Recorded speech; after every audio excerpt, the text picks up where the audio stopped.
Hi guys, Andrew's here and welcome to a new video. In my previous video, I reviewed a 2012 BMW Z4 sDrive30i. That one was a special roadster and was very interesting and exciting. Well, after being discontinued for a few years, we finally have this, the 2019 BMW Z4 sDrive30i. Is this still a good roadster? Is this a good successor to the previous Z4? Is BMW making it special again? We'll find out in today's video. Let's first look at the front face design, and oh, didn't it change for this time? Right away you can see that the grills, the BMW signature kidney grills, has this new design. They're bigger with bigger chrome trim that's really making them standing out, and the traditional classical vertical grills is gone. It's no longer there. It's actually replaced by this sort of 3D pattern. It is kind of controversial look and not many of us are used to this, but I think it looks pretty cool on a modern BMW. The new headlights, to be honest with you, look pretty cool from a certain angle, especially on the side. However, if you look at them straight in the front, they do look kind of cute, and I don't think that's the point that this car is trying to make. I think the new Z4 is supposed to be angry and aggressive with all the lines and angles, but those lights might not convey that message that well. But nonetheless, with those hood lines and the overall wide front face, the new Z4 definitely has a unique look. On the side, this is the best place for you to see the roadster look. You have a long overhang with a short tail and the lines. For example, this one that goes through the entire body and the one down there makes this car really sleek. And I absolutely love this new look for the Z4. It is not the classic roadster look, but it definitely is a modern take on a roadster look, and that's very welcoming. Those side mirrors are the same from the BMW 3 Series at the same model year. I wish they do look a little more special, but nonetheless, the side air vents on this car are actually real. In a world full of fake vents and holes and whatever, these are hard to come by. And you do have those nice looking wheels. They're not part of the M package, they're standard 19-inch wheels, but they do look pretty good on this car. After all, this is the car you want to lean on and take photos of. Moving on to the back, now this is where I think the new Z4's design really shines. You have very modern looking LED taillights, and the shape of them fits perfectly with the side line of this body. Up there you have a more pronounced ducktail-ish looking spoiler with the third brake light integrated into it. The Z4 badge is on the left this time, and then the sDrive30i badge is on the right with the more eye-catching BMW badge in the middle. Down there you have two exhaust pipes, but in the middle you can find your very tiny, teeny reverse light. That kind of looks interesting. But this overall design of the rear end is what makes the new Z4 sleeker, angrier, and more aggressive. Let's check out the rear trunk. Now there is a button right underneath here next to the reverse camera, but I'm gonna show you the other way to open this trunk. It's actually not anywhere here. It's quite hidden on the side of this door. This little button right here. Press that and the trunk is open. Opening the lid. Now, because the new Z4 has a bigger opening and a deeper trunk, I can already tell you can fit something bigger, such as a 26, 27-inch luggage in it, no issue at all. And of course, my little backpack and some other bags right here. And you know, the little things can of course go in it, no problem at all. Close the lid. Well, they close up pretty nicely, but this time you can see it doesn't have the soft closing option, but nonetheless, it is more useful than the one before. So now, after I've showed you the front, the side, and the rear, we're at the best angle to look at this car. Some people argue that this car resembles parts of Corvette, Mercedes, Miata, or even Kia.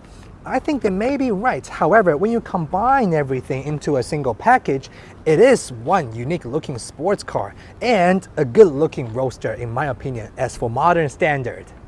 Before we move on to the interior, I'm going to show you how the retractable roof works. So in the center console, there's a button and you simply pull it up. You can see that on both sides, the lid opens and the whole retractable top locks on top of me. and the windows go up with the tone telling you that the movement has completed. Now, to open the roof, it's actually pretty much the same. You press down the button, windows go down, and then the roof unlatches and goes back to the opening position.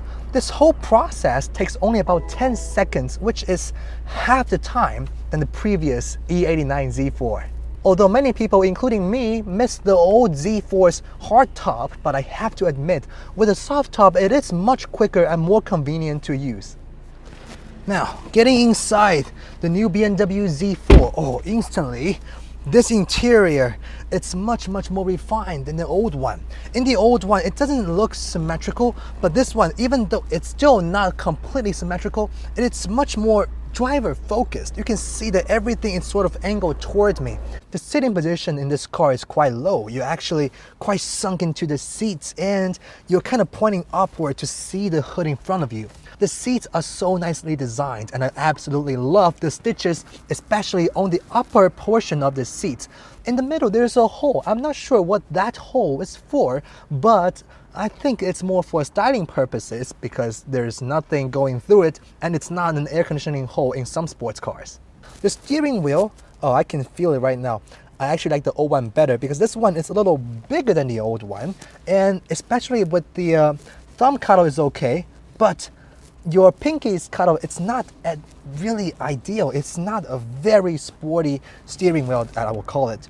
Now let's look at the center console. Right away you can tell there is a lot of glossy black components and panels and even the shifters and everything.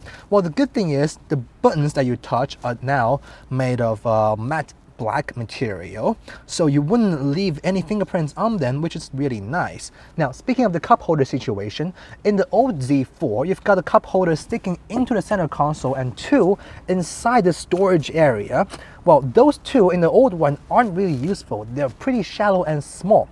In the new one, you can see there's no longer any sticking and any holes for you to stick a cup holder in, and the cup holder is again in the center console storage area. You press this button and you can see that it pops up nicely and smoothly. Inside here you can see now there are two much bigger and nicer cup holders.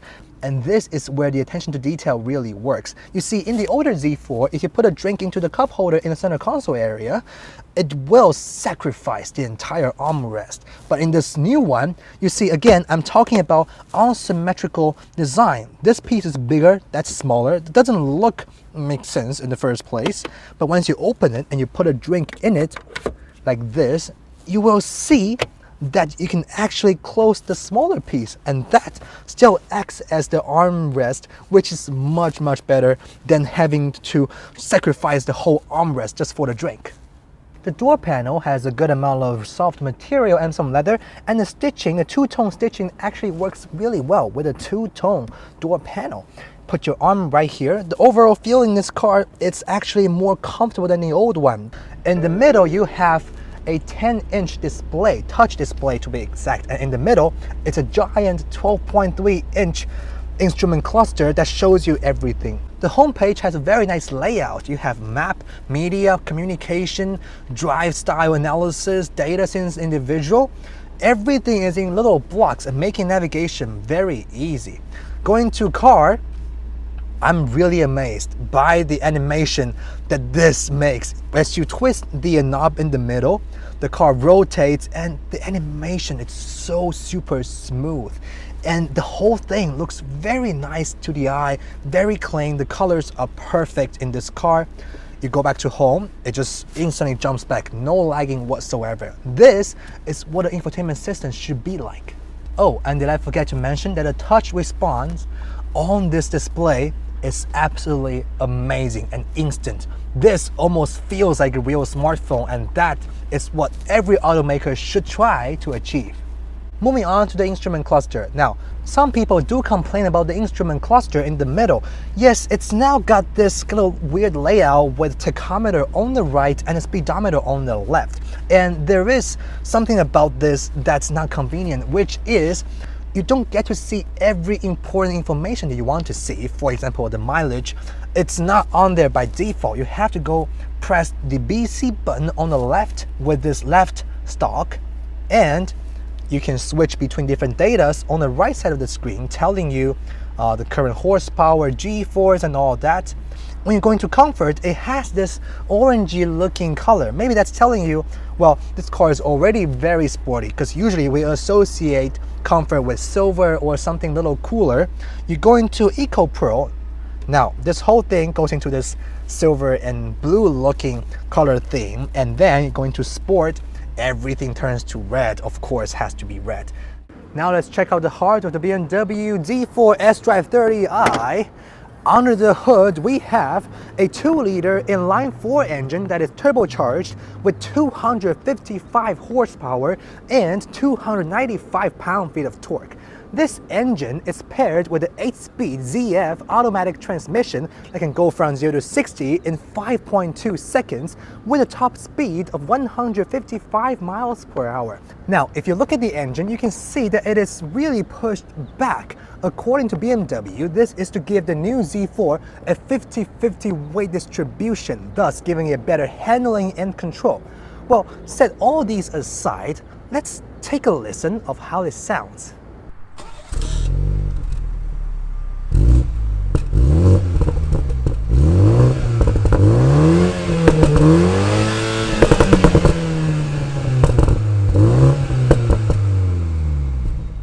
And now you know the drill.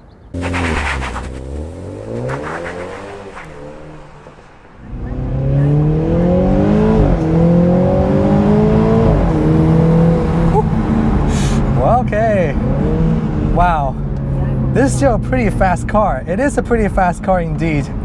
Okay, so the thing with this car is, even though it says that it is 5.2 seconds, and it doesn't seem as fast as the previous one on paper, but it makes you feel fast. I think it's all the electronics and all the things that's going behind the scene.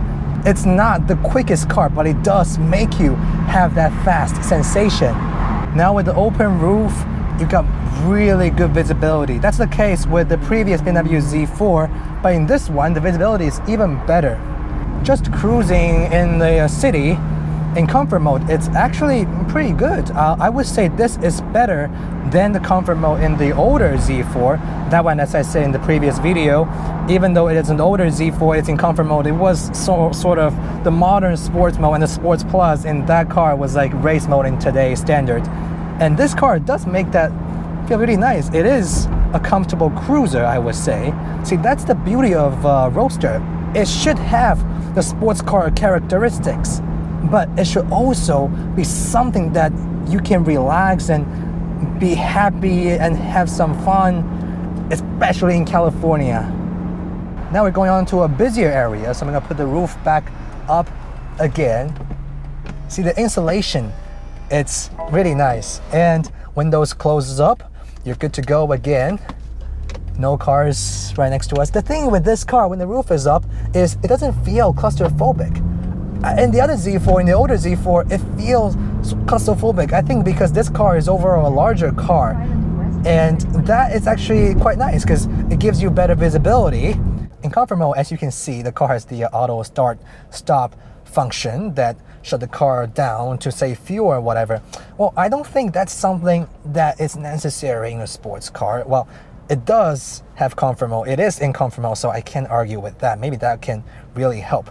However, I just have to say that with that on, it does kind of take away that kind of sports car feeling. So if you want to be in the Roadster feel, like I just did, you want to switch to sports mode. That's the mode that this car is supposed to be driven in. Okay, enough for the roof up. Let's put the roof down, because why not?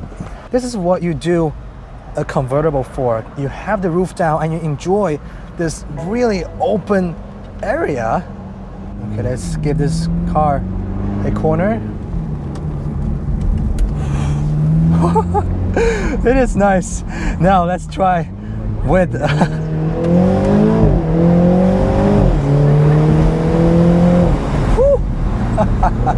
oh wow, downshifting. Oh man, with a downshift, it is very fast. Not as quick as the DCT, not as quick as a dual clutch.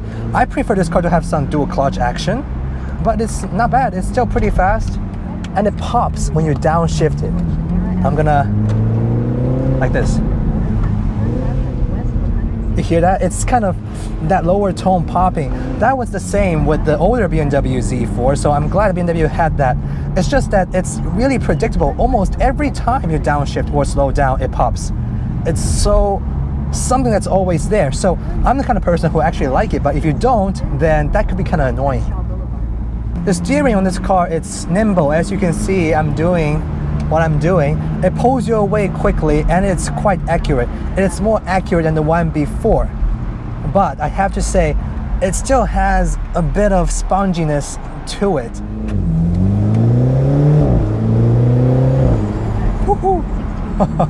Wow. And when you upshift, you can hear that pop.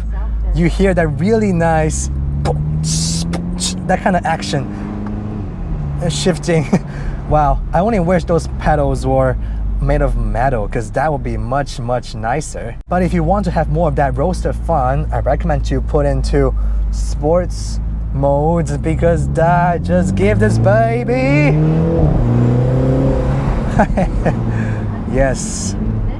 Wow. See, this is something that I consider fun to drive.